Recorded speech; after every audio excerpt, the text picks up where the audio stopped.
चलिए फ्रेंड्स, आज इस वीडियो में हम लोग पढ़ेंगे सेकंड लॉ ऑफ थर्मोडायनेमिक्स। चलिए जीरो से पढ़े फर्स्ट लॉ से सेकंड लॉ, ठीक है ना। सेकंड लॉ का जरूरत क्यों पड़ गया? जब फर्स्ट लॉ ऑलरेडी था रेजिस्टेंस में, तो सेकंड क्यों आ गया, क्यों जरूरत पड़ेगी, कहाँ कमी पड़ गई, ठीक है ना। ये सबसे पहले ये सीखते हैं। तो देखिए फर्स्ट लॉ में क्या था, सिर्फ वहां पर एनर्जी कंजर्व होता था, ठीक है ना। क्या होता था, सिर्फ एनर्जी कंजर्वेशन लॉ था। लेकिन वहां पर ये पता नहीं चल रहा था आखिर किस डायरेक्शन में जा रहा है हीट जो ट्रांसफर हो रहा है वो किस डायरेक्शन में जा रहा है, ठीक है ना। आखिर कहाँ जा रहा है, इंटरनल एनर्जी कंजर्व हो रहा है तो कहाँ जा रहा है, किस डायरेक्शन में जा रहा है, कुछ पता नहीं चल पा रहा था। तो उसी डायरेक्शन को बताने के लिए सेकंड लॉ ऑफ थर्मोडायनेमिक्स आया, ठीक है ना। क्या आया? सेकंड लॉ ऑफ थर्मोडायनेमिक्स आया। सेकंड लॉ ऑफ थर्मोडायनेमिक्स का दो स्टेटमेंट है। कितना स्टेटमेंट है? दो स्टेटमेंट। एक स्टेटमेंट दिया था क्लॉसियस साहब ने और एक दिया था केल्विन प्लैंक ने। चलिए सबसे पहले हम लोग केल्विन प्लैंक स्टेटमेंट देखते हैं।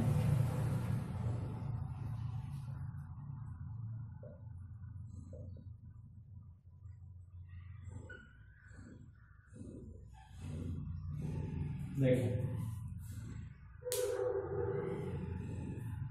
जब हम लोग सपोज एक एग्जांपल समझिए, छत पर से कुछ गिराते हैं, जैसे पानी छोड़ दिए हैं तो वो नीचे चला जाता है, ठीक है ना। लेकिन क्या नीचे से ऊपर आता है? क्या नहीं आता है। तो कुछ ना कुछ एक्सटर्नल वर्क करना पड़ता है, ठीक है ना। तो यानी कहने का मतलब है जो हम लोग नॉर्मल वे में कर सकते हैं वो सेकेंड लॉ में उसको जस्ट उसका रिवर्स कराने के लिए नॉर्मल वे में पॉसिबल नहीं है। पानी गिरा के नीचे चला गया, लेकिन नीचे से ऊपर करना हो तो ऐसा पॉसिबल नहीं होता है, ठीक है ना। तो वहां पर कोई एक्सटर्नल एजेंट आता है, ठीक है। तो उसी से रिलेटेड क्लॉसियस स्टेटमेंट है और केल्विन प्लैंक भी है, ठीक है ना। तो देखिए केल्विन प्लैंक क्या बोलते हैं। केल्विन प्लैंक बोलते हैं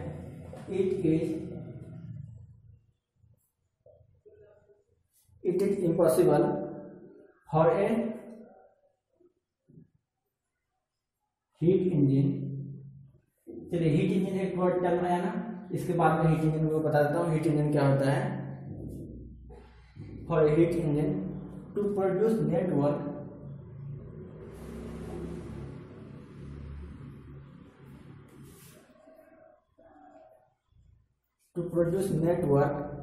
in a complete cycle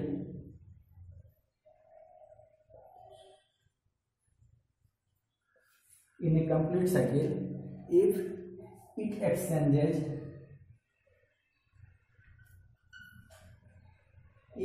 exchanges heat only with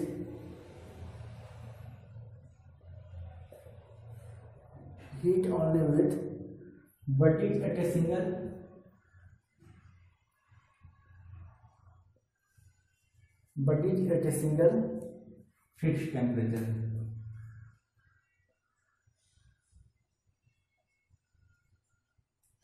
ठीक है ना।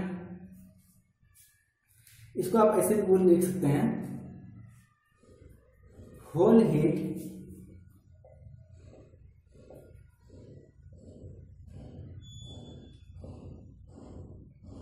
Can never be converted into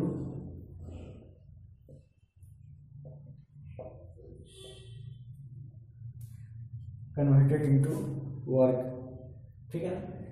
ये आप बोल सकते हैं।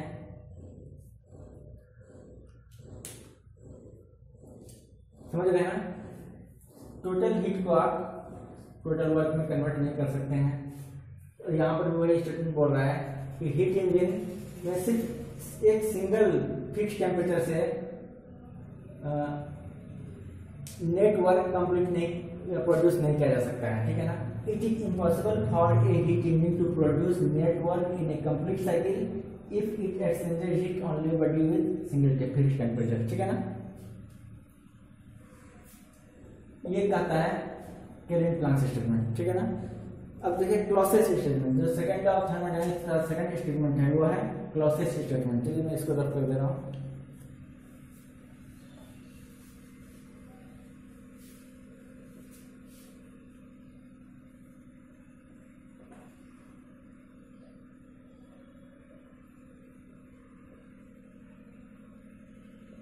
देखिए क्लोसियस स्टेटमेंट क्या बोलते हैं,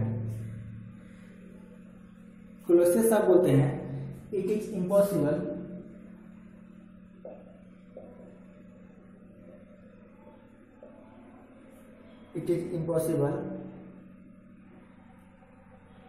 for a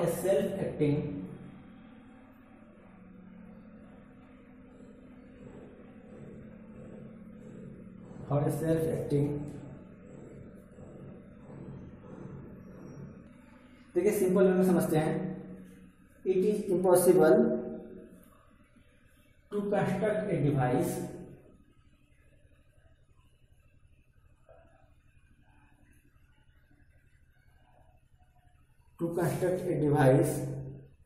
which operating in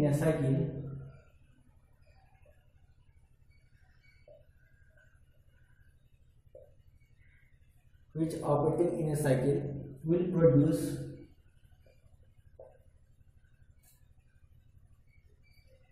no effect other than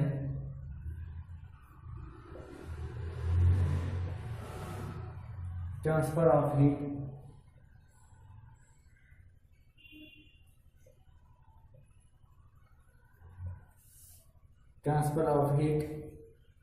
from a cooler to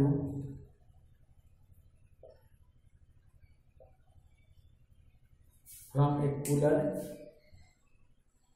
hotter body। ठीक है ना,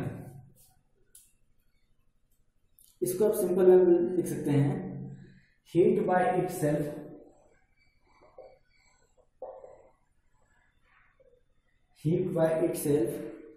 cannot pass from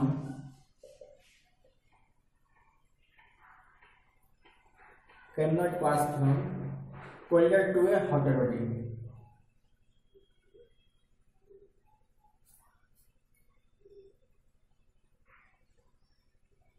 ठीक है, कहने का मतलब है लोअर टेम्परेचर से हायर टेम्परेचर बॉडी में हीट का ट्रांसफर नहीं हो सकता है।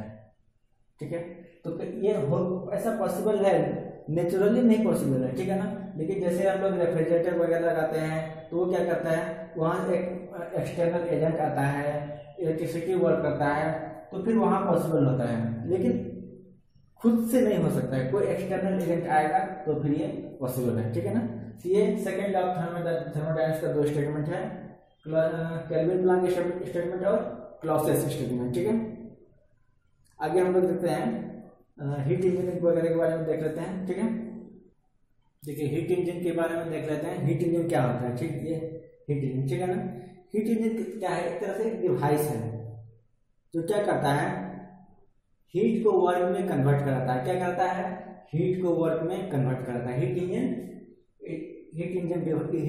Device which converts heat into work in a cyclic process। Heat engine is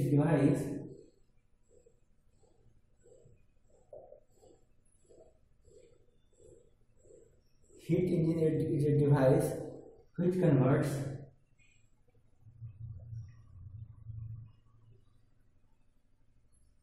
heat को किस में कन्वर्ट करता है, into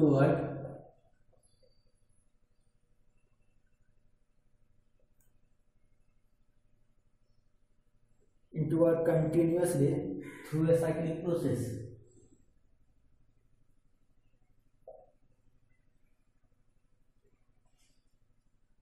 ठीक है, ये होता है हीट इंजन।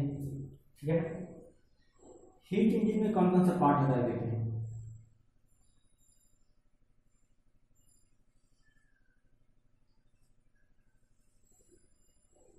ये हमारा हीट इंजन है।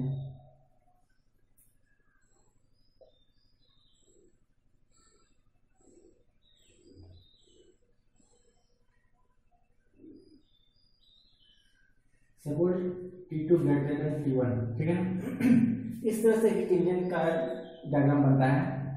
यहाँ पर क्या है, इसको बोलते हैं सोर्स, इसको बोलते हैं सिंक। सोर्स क्या होता है, हायर हायर टेम्परेचर, और ये कभी यहाँ का टेम्परेचर डाउन नहीं होता है सोर्स का, ठीक है ना। ऐसा नहीं कि हम 5000 डिग्री सेंटीग्रेड है या 4000 है तो ये कम हो जाएगा। सोर्स में ऐसा नहीं, सोर्स का डेफिनेशन ही है कि इसका टेम्परेचर फिक्स रहता है और कंपेरेटिवली हायर टेम्परेचर पर रहता है।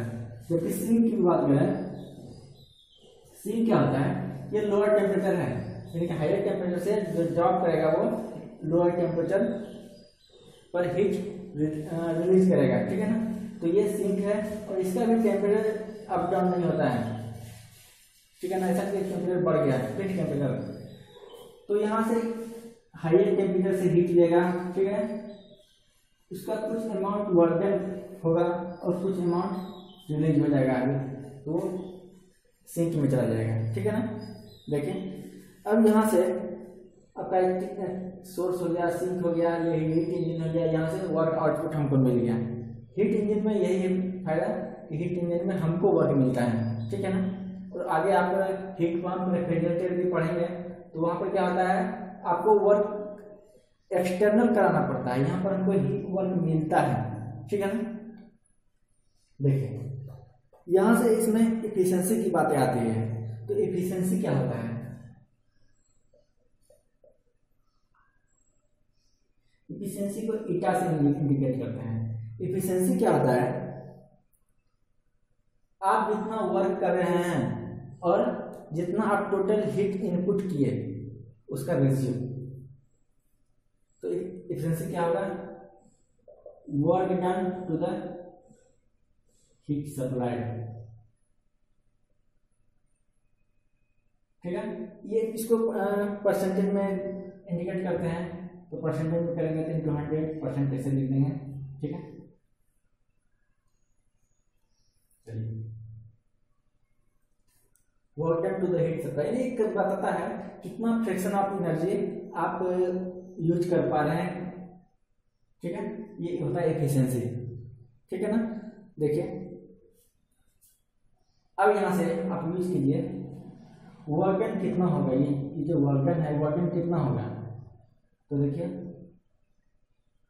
Q2 equal to W plus Q1 भी लिख सकते हैं आप, तो W हो जाएगा Q2 माइनस Q1, और हीट सप्लाई मेरा कितना है, Q2 है, तो लिख सकते हैं आप work done Q2 minus Q1 divide by heat supply कितना है, देखिए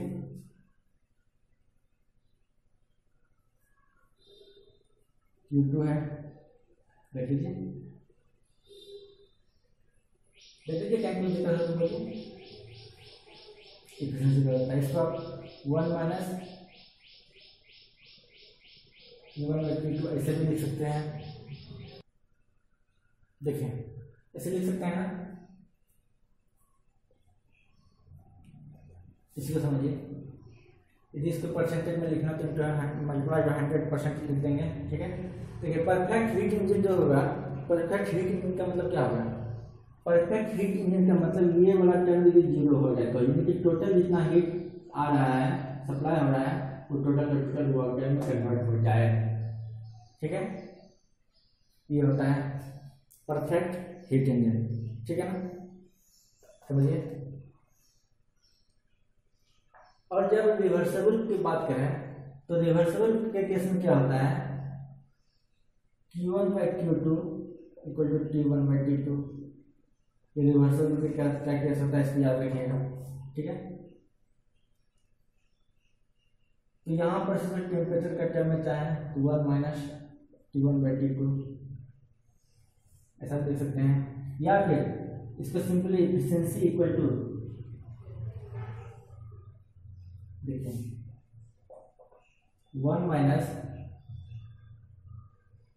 ये क्या है, लोअर टेम्परेचर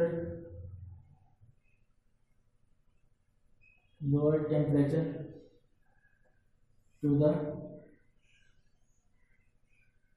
हायर टेम्परेचर, ऐसा भी लिख सकते हैं, ठीक है।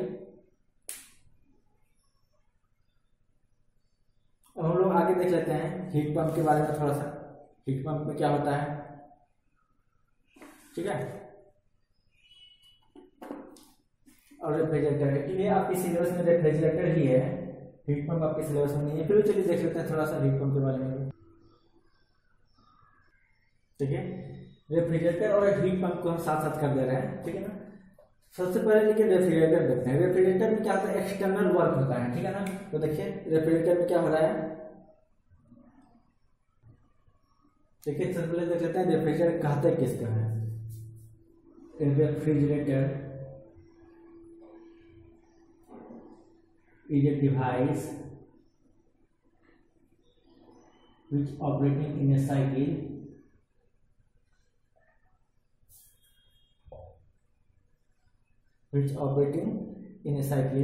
maintains a body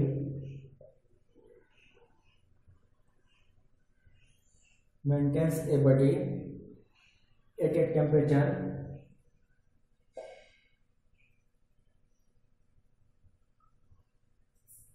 temperature lower than the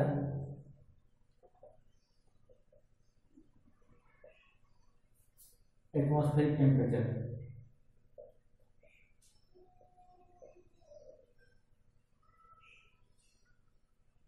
याद कीजिए रेफ्रिजरेटर में सभी घर में होगा, क्या करता है, वहां पर एक बॉक्स बना होता है और उस बॉक्स में एटमॉस्फेयर का जो टेम्परेचर है उससे लोअर टेम्परेचर पर हम लोग बॉडी को रखते हैं, ठीक है ना। चलिए देखते हैं इसका डायग्राम। जो डायग्राम हम लोग हीट इंजन बनाए थे, कुछ उसी टाइप का यहाँ पर भी होता है।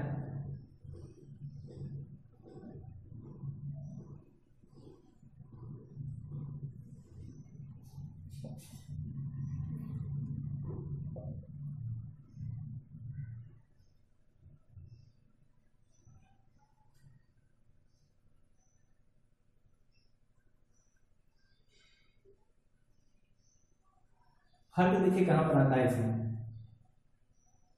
यहाँ पर T2 डेल्टा पे T1 होता है, ठीक है। ये रेफ्रिजरेटर है। हीट इंजन में क्या हो रहा था, हायर टेम्परेचर से लोअर टेम्परेचर की तरफ हीट ट्रांसफर कर रहा था, लेकिन यहाँ पर क्या होगा, लोअर टेम्परेचर से ही हायर टेम्परेचर में हीट ट्रांसफर होगा और इसके लिए एक्सटर्नल वर्क करना पड़ेगा। ये Q2 है, ये Q1 है, ठीक है ना। यहाँ पर रेफ्रिजरेटर और हीट पंप, देखिए यहाँ पर दोनों में डिफरेंस क्या है। हीट रेफ्रिजरेटर में क्या होता है, आप इस लोअर टेम्परेचर बॉडी को मेंटेन करते हैं, ठीक है ना। लेकिन हीट पंप में आप इस यहाँ को इस टेम्परेचर को मेंटेन करते हैं। कहने का मतलब है रेफ्रिजरेटर ठंडा करता है, ठंडा करने का काम आता है, और हीट पंप ठंडे मौसम में काम आता है रूम को गर्म करने में, ठीक है ना।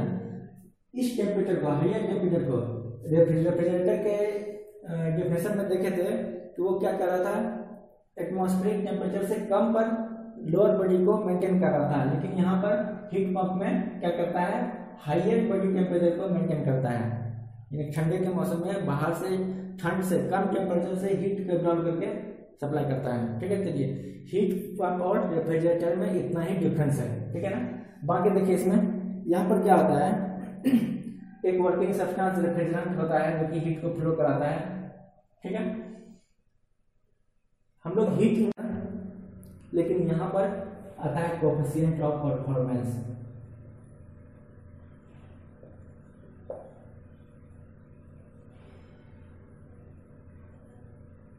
कॉप, ठीक है। कॉप क्या होता है, desired effect to the work input, ठीक है। क्या होता है, desired effect to the work input. तो आपका देखिए डिजायर्ड इफेक्ट रेफ्रिजरेटर में क्या होता है, ये वाला टेम्परेचर को मेंटेन करना होता है ना, T1, और यहाँ पर वोल्टेज कितना है, वोल्टेज W है। या फिर देखिए इसको भी हीट के टर्म में लिखा है, तो डिजायर्ड इफेक्ट यहाँ से T1 रिमूव करना है, ठीक है। तो Q1 लिख देंगे और डिवाइडेड W। अब देखिए Q1 से Q1 रहने दीजिए और ये चेंज करेंगे, क्या होगा देखिए, W Q1 equal to Q2 लिख सकते हैं, तो W equal to Q2 minus Q1 ऐसा लिख सकते हैं ना। ये इन करा, ये आउट हो रहा है, incoming equal to outgoing W plus, यहाँ से W equal to Q2 minus Q1 ऐसा लिख सकते हैं, ठीक है। तो इस तरह से ये कॉप बता देगा। ये था कॉप ऑफ रेफ्रिजरेटर, किसका निकाले, कॉप ऑफ रेफ्रिजरेटर, ठीक है ना। यहीं पर थोड़ा सा डिफरेंस आता है, रेफ्रिजरेटर बोलिए या हीट पंप साथ में कर देते हैं, ठीक है ना। हीट पंप का कॉप निकालना हो तो क्या होगा, यहाँ पर भी डिजार्ड इफेक्ट बाय वर्क इनपुट यही काम करेगा, लेकिन देखिए डिजार्ड इफेक्ट यहाँ पर क्या हो जाएगा, ये हो जाएगा, क्योंकि हीट पंप में हायर बॉडी टेम्परेचर को मेंटेन करना होता है, क्या हो जाएगा, डिजार्ड इफेक्ट Q2 और W Q2 रह जाएगा, और W क्या लिख सकते हैं, Q2 माइनस Q1, ठीक है ना। देखिए आप W को लिख सकते हैं कि नहीं, ये कॉप ऑफ रेफ्रिजरेटर हो गया, ये कॉप ऑफ हीट पंप हो गया, ठीक है ना। दोनों में बस इतना ही डिफरेंस है, बाकी वर्किंग सेम है लगभग। देखिए आप डायग्राम से, इस डायग्राम से वर्किंग सेम है, एक्सटर्नल वर्किंग करना पड़ता है, लोअर टेम्परेचर से हाई टेम्परेचर की तरफ हीट का ट्रांसफर होता है, ठीक है ना। देखिए कॉप ऑफ रेफ्रिजरेटर और कॉप ऑफ हीट पंप, इसमें एक रिलेशन भी है, आप निकाल के देख लीजिएगा। COP of heat pump equal to COP of refrigerator plus 1, आप इसको याद रखेंगे, ठीक है। आप इसमें प्लस 1 करके देखिए, इसमें प्लस 1 करेंगे तो ये आता है, ये नहीं आता है, क्या करके सॉल्व कर लीजिए, आप लोग जरूर आना चाहिए, ठीक है ना। तो देखिए हम लोग रेफ्रिजरेटर का डिफरेंशियल लिखा दिए थे, यदि हीट पंप का आपको डिफरेंशियल लिखना हो तो हीट पंप का डिफरेंशियल क्या लिखेंगे, heat pump is a device which operating in a cycle